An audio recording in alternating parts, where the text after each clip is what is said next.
Hi, Michael Force here again with the Rise Digital Marketing Mastery course. This is lesson number 5 here, the empathy secret, how to understand your customer's needs, how to really get into the mind of your customer to make sure that you really understand. A lot of people do, again, marketing backwards. You really need to go find out what's inside your customer or your market's mind, what they're thinking are, what their problems are, what their needs are. And then that's when you can actually make full circle into converting them into a sale or into a buyer, and they'll buy everything that you want, or that you want them to buy, because you're solving all of their problems and you're getting into their mind and adhering a solution or product to their problems or needs. So I'm going to break it down exactly how to do that here in lesson number 5. So let's jump into it and I'll see you on the inside.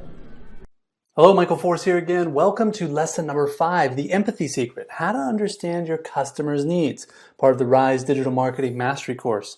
Let's jump right in here. So in the previous session, we dove into some important motivators that customers have. Regarding the targeting of our prospects and customers, we've learned that we need to target customers who have a need, who have an emotional drive, who've started looking for a solution, and who have few or no perceived options available to them.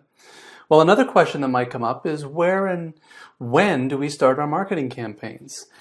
Well, the place to start with your marketing is always with the customer's needs. So start by identifying the particular needs of your customer base and then build your entire marketing campaign around those needs. Basically, the needs of your customers will become the context in which to implement your entire marketing strategy. Also, you should never try to mold or shape the needs of your customer based on a marketing plan that you already have in mind. And the other way around, it's the other way around. You should always mold and develop a marketing campaign based on customer needs. The marketing plan is derived from the needs of your customer, never the other way around.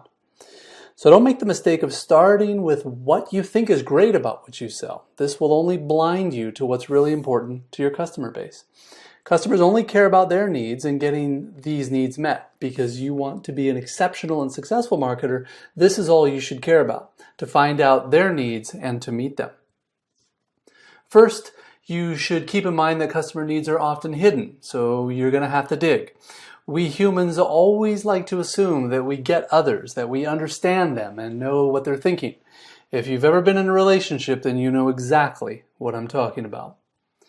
Well, guess what? It turns out when it comes to knowing what others think, we humans are not as good as we think we are.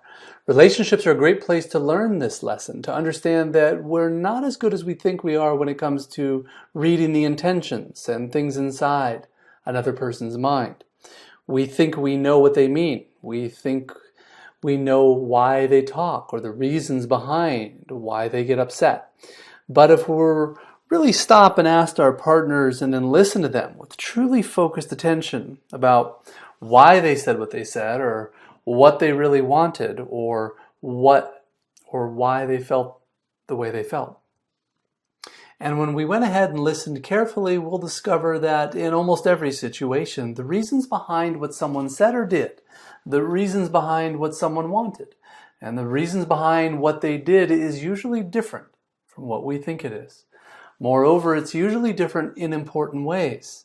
So you should never assume that you'll get your customer and you'll never be able to really assume that you get your customer and know that what they're thinking.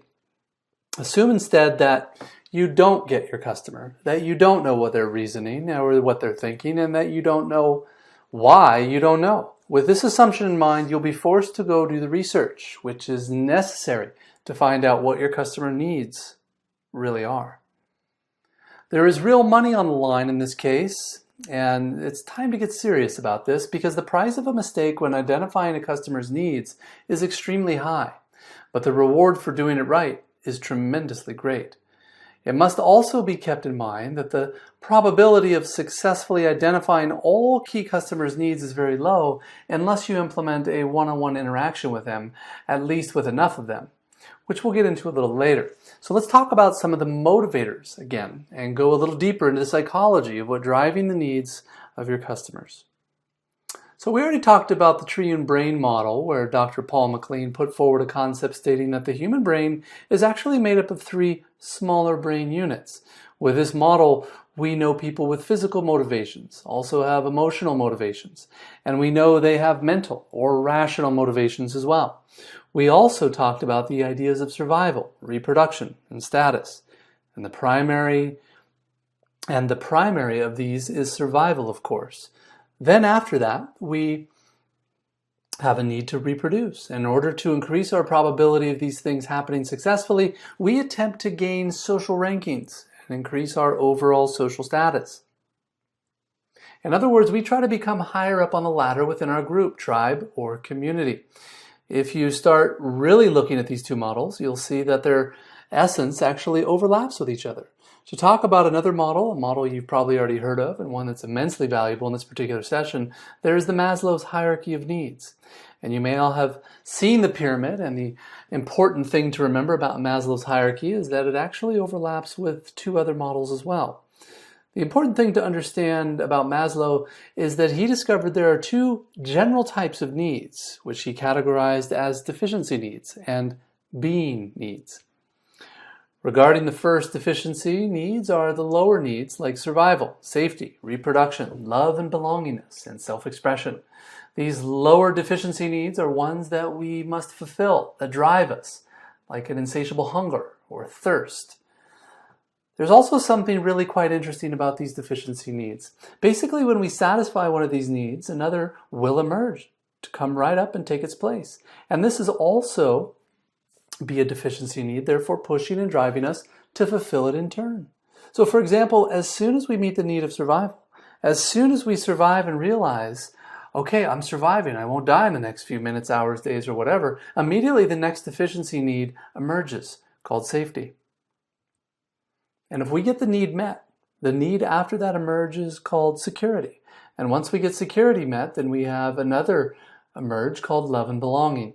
And once we meet these particular needs, the next need of self-expression emerges, and finally we get that one met, the next deficiency need called self-expression comes up. So it seems like we humans have this system that will never let us rest, because as soon as we get one deficiency need met, another one pops up. It's like the game at the carnival, whack-a-mole, where you have a mole pop up of the ground and you whack it and get rid of it. But once you whack it, another one pops up elsewhere and you got to hit that one and then just keep coming out. You keep whacking, eliminating them, only to have others pop out. It's really crazy, actually. Well, regarding deficiency needs, the good news is that eventually if you keep working on your needs and developing yourself as a human, you will reach a higher level of called actualization by Maslow. Basically, the new set of needs stops being deficiency needs, which were driven by deficiency, lack, and hunger, and reach a new category called being needs. These types of needs are much higher level than deficiency needs, and they are much more interesting in contributing to the world, to becoming all you can be, and ultimately to transcending and contributing in making a difference in the real world.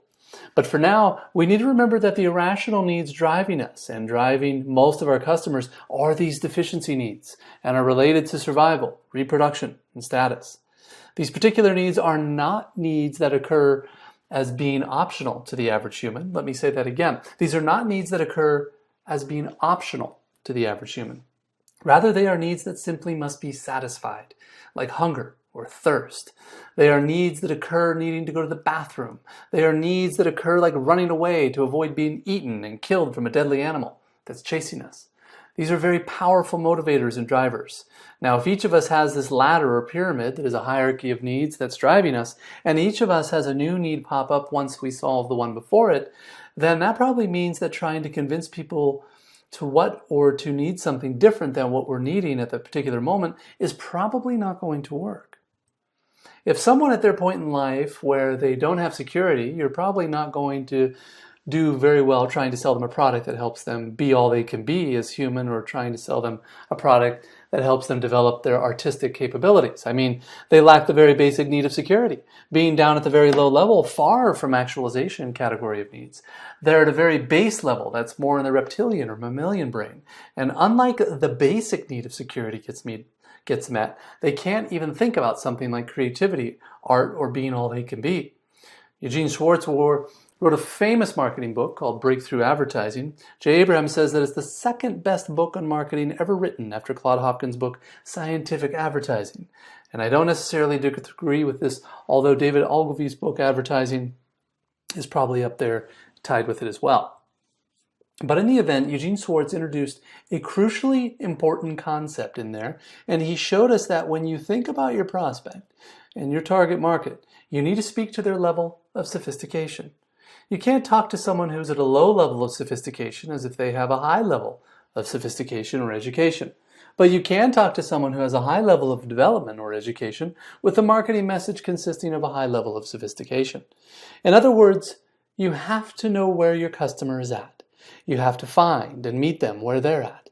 And in most cases, they're going to be in one of these lower primary deficiency needs and what's going to be driving them to get these particular needs met. If you want to get it right, you must talk to your customers. The fastest way to discover needs that you can fulfill with your marketing plan is to ask. You'll learn more by talking to a prospective customer for 15 minutes than you'll be by thinking or reading about it all day long. In the end, you must talk to prospective customers and invest a lot of time, effort, and energy doing it if you want to discover the most powerful needs that you can fill with your marketing. One of the mistakes that I see business owners make is a very similar mistake that I see men and women make all day long when they want to learn how to date, for example. There's a real pattern developing and has been developing for years. Men and women study books and courses very, very carefully, learning everything inside of it so they can go buy another course or book. They read it, study it, and learn everything inside of it. And after that, they go out and get another one, or they'd even get together with other men and or women and have discussions to theorize and talk about what to do in every possible situation of dating. They would prepare for every possible contingency before they would ever actually go out and try to talk to any man or woman. It's absolutely amazing. They'd spend months or even years studying all the literature on how to overcome a fear on how to start conversations with a man or woman. They would study how to get dates and what to do on these dates, but they would never actually go out and try and have any of these because they wanted it to be perfect before they even tried it. Now, as you can probably guess, this is not a very effective technique because this world would get you locked up inside your imaginary reality more and more and more. The reality is that if you just go out and start talking to the opposite sex, you're going to learn way more than what's going on inside of them and actually how to get them attracted to you when if you're just sitting at home and studying books and training programs. Going out and getting some experience, going out and learning about what the opposite sex actually wants, basically getting firsthand experience will teach you more and more. With that being said, I happen to think that if you have the right knowledge in your head, like the kind I'm teaching here or in any of my programs, then you'll go out and interact with your prospects or your customers or potential dates, then you're going to have a significant advantage and real leverage. What I mean is the knowledge you're learning in this program or the other programs that I have should be applied in conjunction with the knowledge you get from actually going out and meeting prospects, customers, and or potential dates. There are a lot of people that buy my courses and trainings and they go through them, but they never actually get out there and do the work. They don't discover their own gold mine and by going out in the world, by talking to their prospective customers. You'll hear me say this a lot if you study my various trainings and courses. The most important thing you can do for the long-term success of your business is to invest time every day interacting with your prospective customers, and that's it. Interact with your prospective customers and specifically do so by asking them what their problems, fears, anxieties, and worries are. What are they frustrated about? Also ask them what their wants and their aspirations and what their needs, desires, and or fantasies are. When you do this, you will get a world-class PhD education in your customers' needs. And with this priceless information, you can go back and shape your marketing in order to mold the ultimate product and service. Now, when you're interacting with your prospective customers, you're not just going there to hang out. You're not just going to look for random needs. You're looking for emotional needs that are going unmet. As you research and consider your customers' needs, you must make sure to pay special attention to those needs that are going unsatisfied. A need that isn't being met is far more powerful as a buying motivator than a need that is being met or a need that your prospective customer thinks they can meet themselves. So, we talked earlier about this idea of targeting customers who are motivated and proactively looking for solutions and have few or no perceived options. Here's how you find that niche of customers, that slice which has a strong emotional need and that are proactively looking for solutions but can't find them, so begin to feel low on options. You do it by researching and talking to prospective customers and asking, what is your fear or frustration? What's something you sorely want or something you greatly aspire to? And then they tell you, but you continue to keep digging until you find something that they're trying to solve and can't get met. So let's say, for instance, that you're teaching people, let's say, how to get a date. Then you say, okay, Michael, you've, blah, blah, blah, in this case, I would say to you, well, I meet one level of need, but not all of them. Why don't you go out over the prospective customers and dig up some more info yourself? Why not go out to your prospective customers, men or women looking for dates, and say, okay, great, what's your biggest fear? What's your biggest frustration? What's your biggest want or aspiration? Then you're definitely going to find a need that right there and that is going unmet. A need that my products haven't met yet, and that as far as they're concerned, no products have met. Now, there may be products that met the need or solve the problem, but if most men or women are not aware of them, then that's a really big opportunity for you. I've actually seen companies do very well by simply traveling around the world and looking for newly emerging needs beginning to get met in markets, and then translating those needs and the way to satisfy them to other places. I watched, for example, the idea of text messaging. I remember when it first started. It was absolutely huge in Europe and in Japan. I remember people text each other all the time over in Europe and Japan, but no one did it in America. Well, that's because most people didn't realize that there was an unmet need to send a short message quickly and directly without having to do it synchronously. In other words, communicating without having to get on the phone and a call, but also without a long process that would require someone to write a letter or create an email, was a need that had been going unmet. Sure enough, it got met in Europe and Japan, and then after and later in America. Now, the need has been satisfied all over the world, and you can find huge niches like this, giant categories that are available where you can make like millions or even billions, all by simply looking for unmet needs that are out there. And now with the advent of globalization, we are entering an age of widespread innovation, change, and development. New manufacturing techniques are being made available with incredible advances in the areas of importing and exporting, the internet, software, and more. Therefore, we have amazing abilities at our fingertips to find tiny little niches and sell to people all over the world. This is literally creating a golden age of marketing opportunities, a renaissance of unmet needs that you can help fulfill. I know people that sell and make money in the weirdest niches, of which many have successful make millions of dollars. These niches include things like swords and acne medicine and highly specialized clothing and amazing different things aimed towards extremely small target markets and audiences. And then when you start adding informational products and training services, which is an area that I'm particularly fond of, the possibilities really become endless. And with all this, the way to begin, the way to find those emotional needs that have been yet satisfied is to get out there and start talking to customers. Start asking them about their needs and what's not being met. To show you just how vital this function is, finding visible marketing opportunities, until this day, I still haven't found in a situation where customers had all their needs met. Every single situation I've studied about my customers or prospective customers showed a significant opportunity to take advantage of. So let's do an exercise. Let's identify emotional hot buttons. And by doing this emotional hot button exercise, we're going to get better at identifying emotional needs. Identifying emotional needs that are being driven by our older brains will in the end significantly help us to identify great niche and business opportunities. Identifying those emotional hot buttons will also help us identify entire categories of opportunities. And within these hot buttons, we'll find our appeals, our angles, our calls to action, our hooks, as well as how we can use them to create powerful marketing. Okay, so let's jump into the exercise here. When someone experiences a problem, pain, or challenge, or desire in their lives, it sparks a chain reaction of thought, emotion, and behavior. Typically, this pattern is based on a few key emotional hot button issues that drive the person to seek a solution. Use this exercise to identify these emotional drivers so you can use them in your marketing to connect with your prospective customers and motivate them to buy from you. In other programs that I've trained and lectured over the years, I've consistently taught this as the starting point for all marketing campaigns. This is what I've used for years whenever I start creating a marketing campaign and documents.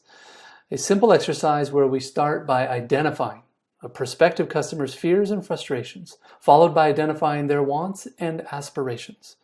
In other words, we first attempt to identify things that we want to move away from, and then identify things that we want to move towards. Remember, we're twice as motivated to get away from our fears, frustrations, pains, and anxieties as we are to get closer to our wants, desires, and aspirations.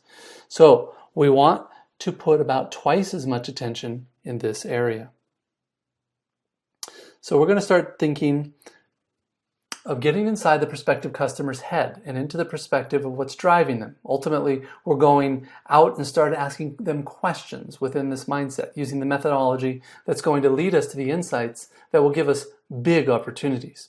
So right now, what I'd like you to do is take about 5 minutes and write down what you believe to be the biggest emotional drivers, the biggest fears and frustrations, the wants and aspirations, and the irrational that is driving your customer to seek a solution and to solve their problem. Write down 2 lists of fears and frustrations and wants and aspirations, and then I'll see you in the next lesson. Take care.